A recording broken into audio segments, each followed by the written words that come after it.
watching KITV4 News at 6.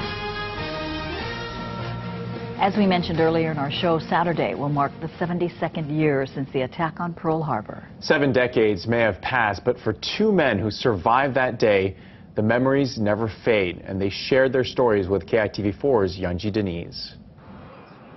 For Ray Emery, a walk along this pier is a walk into history, his own and the nation's. A torpedo plane was coming down the channel here, and he dropped this torpedo over just opposite about where the ship is. Emery was 19, a gun striker aboard the USS Honolulu on that fateful December morning. He heard an alarm sound, went topside, and saw fire in the sky.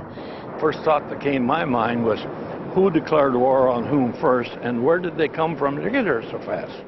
Emery sprung into action, loading his machine gun and opening fire. The first round that I fired, the boat didn't come back. So I had to pull the boat back manually. This dropped on deck. I reached over and picked it up and stuck it in my hip pocket. It's been there ever since. Just a few hundred yards away, high up in that signal tower, Delton Walling was unsure of what he was seeing. Still hasn't hit us until the bombs hit the runway. Now we know we're in war with the Japanese. Walling had already sacrificed so much just to be here. When he joined the Navy, he was initially turned away because of an injured finger. I said, "What do you mean? I can lick the whole pack of you with one arm behind my back. What do you have to do to get in this great Navy?" And he said, "Cut it off." And I said, "Fine, your expense or mine." That's how badly he wanted to enlist. From the tower that December day, just one word comes to mind. It's chaos. In the first 15 minutes, you had the Utah down, you had the Oklahoma down, the California is sinking, West Virginia's been hit with at least 8 torpedoes.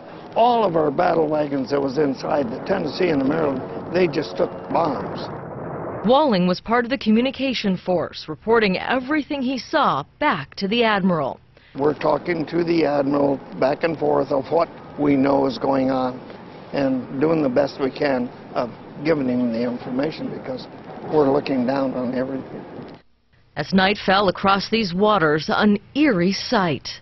Total darkness. The only light on the island, like I say, was the Arizona burning.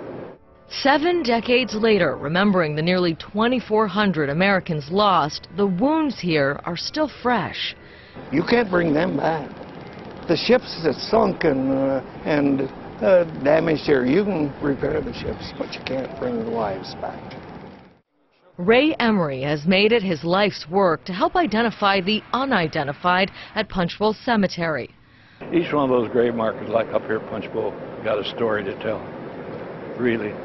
Walling, now 92, lives in California. He returns every year for the anniversary of the attack, and one day he will be laid to rest here. I want to be with my comrades. I want to be there. Reporting from Joint Base Pearl Harbor Hickam, Yunji Denise, KITV4 News. You can see it in movies and you can read it in books, but to hear it from the men who were there. Yeah, the two men, part of the greatest generation, they saw so much, endured so much, sacrificed so much, and we're just appreciative of their stories so that we can remember.